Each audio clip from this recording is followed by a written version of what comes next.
Good morning, guys. Welcome back to another week of poker. Today is Monday, January 10th, and this is now will be our 25th video. We have played over 200 hours and up a little bit above $2,000. We're probably better off flipping burgers at this point. But it is what it is, right? We are 10 and 25 for our session win rate, which is very subpar given that our standard win rate is usually around 60%. So we have a few heaters that we're probably gonna be hitting soon. There was really no hand history over this weekend, but I did have a friend that asked me for an opinion about a hand, so I'm gonna go ahead and use it as a hand history as well. This is for you, Cage. If you're watching this, I hope that you enjoy this. And thanks for giving me this opportunity.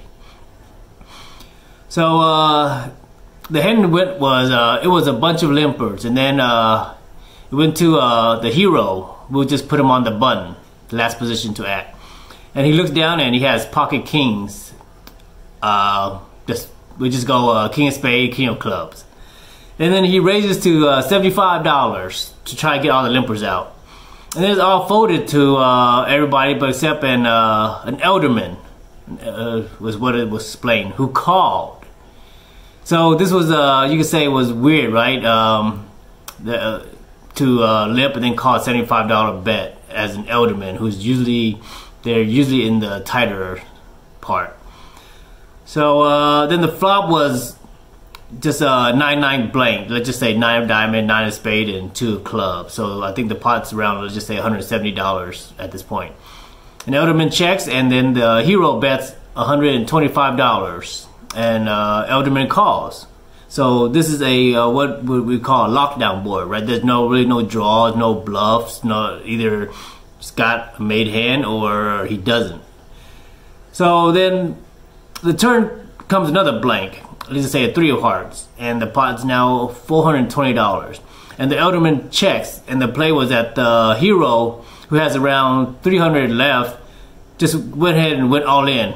And then of course the elderman calls, the river comes a blank, let's just say the 4 of spade, and the elderman shows ace-9 of spade. So then the question was, Cage asked, well, he went ahead and shoved on the turn because he was going to call river bet anyways. So it sounds standard, right?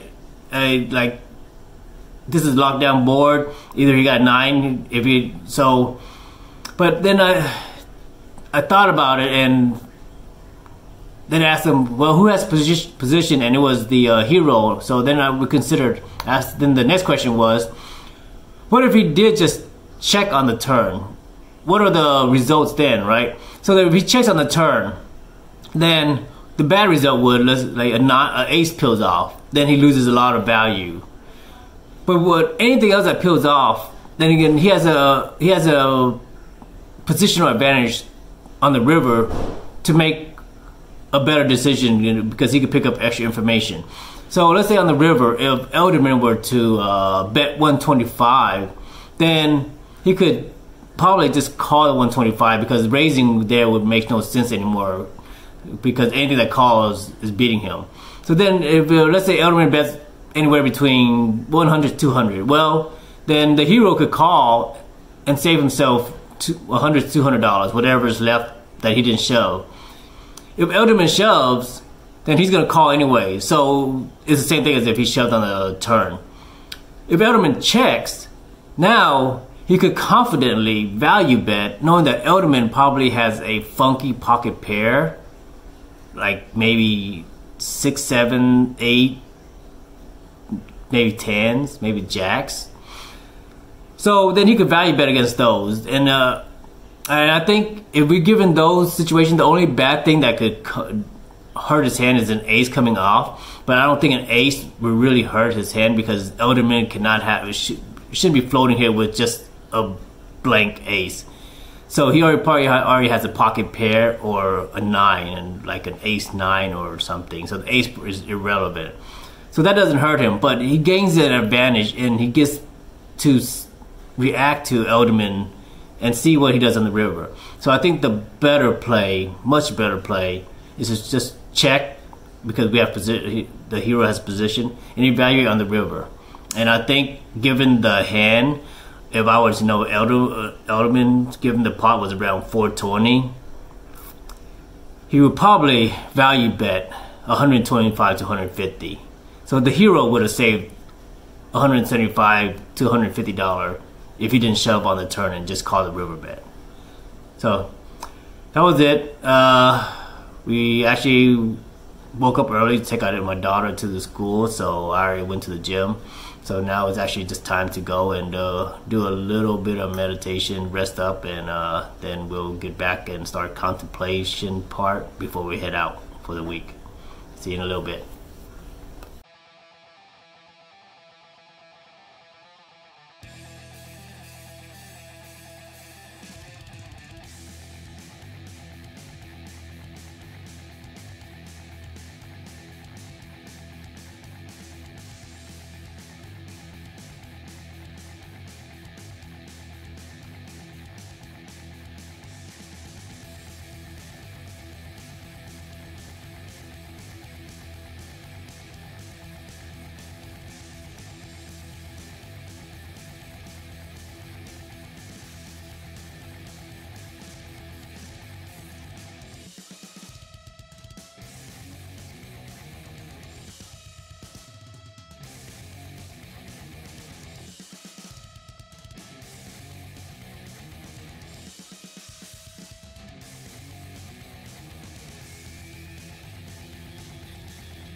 Hey guys, so we are back for the contemplation segment.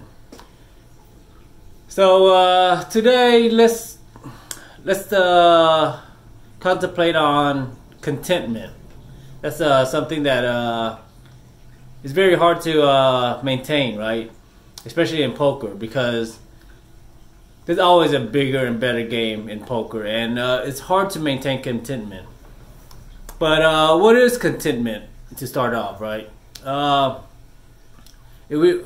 week we mentioned greed, and I think contentment is like the opposite of greed. Like, greed is, we always have that desire to want more and more and more, and that's been our habit, right? It's not that we need more, it's because it's our habit to always want more and more. So contentment is actually being able to tell ourselves we have enough, and most of the time, we already have enough of what we need, right? We just need nourishing food, we need shelter and sleep, and a lot of rest, and then we just need a lot of time. And the time we have is the time that we should use to work on ourselves. But instead, most of the time that we have, we spend it chasing after more and more and more. So what happens when we start chasing more, right? Like, let's just take the movement of a poker player. Like, a poker player starts off, they're very bad, and if they're happy, if they win a pot, they're happy, they're content. They know where they're at. But as a poker player gets better, his contentment declines. Right now, his expectations goes higher and higher. Now, just winning a hand is no longer enough. Now is the expectation is there to win, and when the player starts losing, then he's upset. So now his expectation and the contentment is no longer there. Then as you progress through the levels, and you move up higher, let's say move up all the way to the higher ranks, then for them to move back down is almost shameful. But why is it shameful? And where is that shame coming from, right? And that's what we want to look at, because a lot of people, they're content, but when they rise up to a level and then they have to go back down, they feel ashamed, like it's a failure. So that feeling is that of shame comes from the feeling of failure, right? We feel like we failed. But most of us know that failure is a means to success, right? That's the only way we learn, is through failure. If we never fail, how do we learn? How do we realize our mistakes and learn? So it seems like because out of our habits we lose our contentment, and then we lose our perspective on where we're at. And then once we lose our contentment and we get into this pattern of seeking more and more, then life becomes very unsatisfying, right? And we're no longer happy with what we have, and we're always chasing more. And then what we realize is that when we get more, it doesn't bring us any more happiness. It doesn't bring us additional happiness. It doesn't make things better. What it does is just solves one problem, but with it brings on more problems. Like wealthy people don't have physical problem, right? Like let's just say people that aren't well off have a lot more physical problem. They have to work a lot harder. They get less sleep. Is physically draining. But wealthy people have different problems. They have mental, you could say, problems. Like they're concerned with perception, other people's perception of them, how their appearance. They're afraid of failure after success. They're afraid of losing what they have. So now it's a matter of grasping and clinging, hold on to an attachment. And all these comes with insecurity and just